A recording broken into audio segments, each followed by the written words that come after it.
Hello, and welcome back to Invitation to Puzzles, where today we have a Killer 159 puzzle called Mind's Eye by CrazyMe. So, Killer is these cages, which you've likely seen before, because they're probably the most common variant. But if you have not seen them before, welcome to my world. So they say the sum of all the digits. So all 5 of these digits sum to 29. And additionally, the digits can't repeat within the cage. So that's relevant in a few places like these, as well as this one.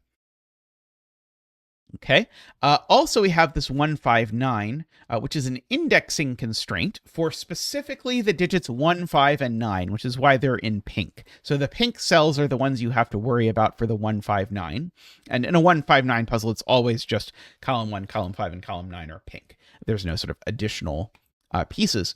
But what it means is that this digit tells you where in this row the 1 is. So this is answering the question, hey, where is the 1? It is telling you the answer is it is in column 3, so therefore it's saying that's a 1.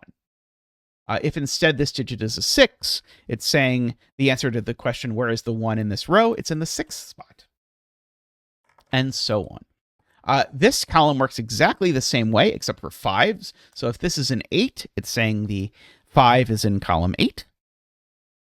And this column works exactly the same way for 9s. If this is a 9, it's saying that the 9 is in column 9, which, yes, it is. If it were a 1, it would be saying that the 9 is in column 1. And notice in this case, these things are sort of self-reinforcing. They say the 1 is in column 9 and the 9 is in column 1. They both sort of work out, so everything sort of works. Okay, so let's put these things together and work out this puzzle. So there is a link in the description if you want to try it. And now let's make our best effort to solve this puzzle.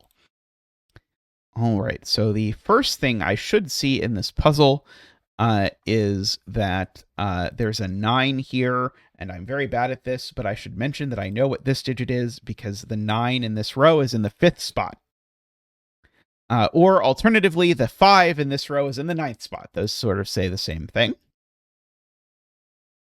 I also see that these cells sum to 15, which means they have to be 1, 2, 3, 4, 5, no matter what.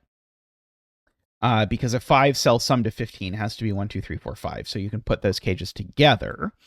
And therefore, these cells are 6, 7, and 8. But this 24 sum, in fact, needs to be 7, 8, 9. It's the only way, because those are the biggest you could possibly make this, is to make it 7, 8, 9. So actually, that's the 9, and these are the 7, 8. And that 9, I should remember to index. It's going to come over here and give me a 7. This is me an 8 and a 7 over here. Those are 12, so that's a 1. And handily enough, that 1 is in the 9th spot, so that gives me a 9 and a 5 here. And we get to bounce that back again, because now the 5 here is in the 2nd spot, meaning that's a 4 by these sorts of things. And as soon as I fill in a 4 here, remember that's telling me the 5 is in the 5th spot, so we actually get to fill in all of that. And even better, now the 1 is in the 4th spot, which makes that a 2. Okay, this isn't 2, 6, or 3, 5, so it seems to me like 1, 7 is the only way I'm making this work. And that makes that a 3 because of the 1. I'm doing oddly well at remembering to actually mark these. I'm going to completely forget by the time we're done. These are 6 and 8, and I know the order, so that's a 6 and an 8. I can write in these digits. That seems to be a 2 and a 3. And these seem to be a 4 and a 6. Except this particular one is in a 3-cell sum to 7. That had better not be a 6, or I need these to be a 0 and a 1 or something. So that's a 4, that's a 6. And these are a 1, 2, and I know the order. Remember that 2 is telling me the location of the 9, and this 1 needs to tell me that this is an 8. Over here. And also, this seems to be a 5, because that's a 14, or sorry, these two add to 14, and I need to get to 19. So that's a 5. And that in turn gives me a 7 over here as well. Okay, so things are happening as I work my way up. I do see I can use the fact that the whole box sums to 45 to get this digit. Namely, this digit is a 5 because the sum of these 8 cells I know is 40. And the sum of the box is 45, so that's a 5. Which unfortunately is a somewhat useless digit to get in there. But what are you going to do?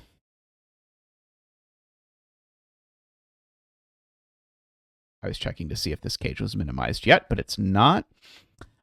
This 12 cage looks to me like it has to be 5-7, because it can't be 4-8 or 3-9. That is going to go ahead and tell me that one of these two cells is a 5, and therefore one of these two cells is a 1. I don't quite see what to do with that yet. Maybe I should fill in this row. That might help. 3, 4, 5, 6, 7, 8, 9. Okay, so these... So what's the absolute maximum? These... Oh, I guess this just is a 6, right? Just by the fact that those are a 3, 4 pair. Those are 13, so I need these to add to 13 as well. So actually they have to be 4 and 9. And that 9 needs to get indexed by a 6 over here. It's easy to get slightly confused between 159 and numbered rooms, by the way. Numbered rooms counts from the side the clue is on. 159 always counts by the column number. So if you have your row column labels turned on, you can always use that to see where the clue is particularly counting. Okay, so these digits are a 1, a 2, a 3, and an 8. It would seem. These aren't 1, 3, though, so they're 2, 8. So these aren't 2 or 8, and they are 1, 3. So one of these two is a 5. And we know which one. Very nice. So remember, one of these two is a 5.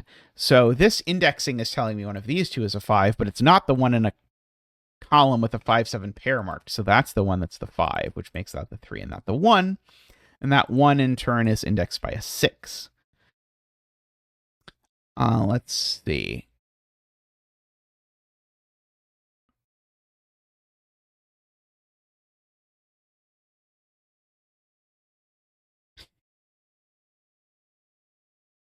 What else am I doing? Let's see. Where is the 9 in this row? It's not in the second spot. So, like, the 9 in this row, just by Sudoku, is in one of these two spots, right? So that means this is always an 8 or a 9. Oh, that means I can definitely get the 16 sum. Let's see. What's left in this column? 3, 4, 5, 6. Sorry, there's not a 5. 3, 4, 6, 7, 8, 9. Okay, 3, 4, and 8 is not 16. So it's 3, 4, and 9 is what these have to be, just in order to get to 16. Basically, if you want, you could just total all of these and figure out what digit's missing. Okay, that's the 8, so that's the 9, giving me the 2 and the 8 over there. Okay, so the 3 and the 4 here are telling me that there's a 9 in each of these columns. And very cutely, the 9 isn't in the 11 cage because there's a 2 down there. So the 9 is here, and that's a 3.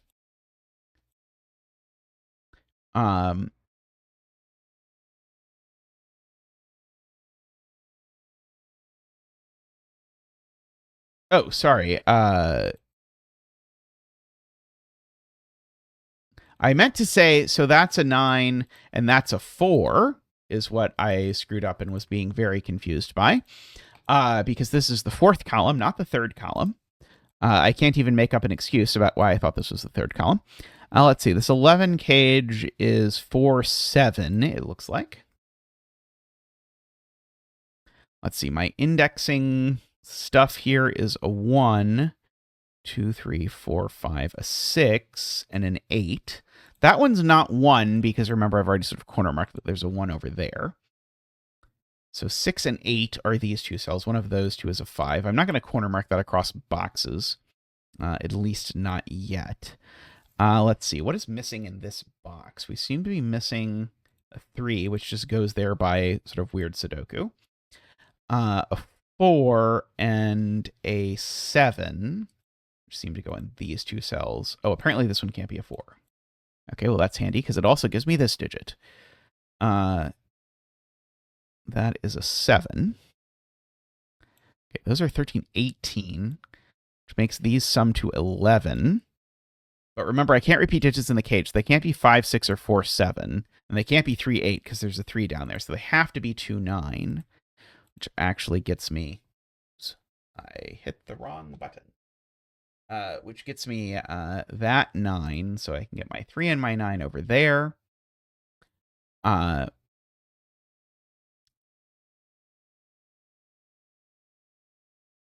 These digits are a 1, a 2, and a 4,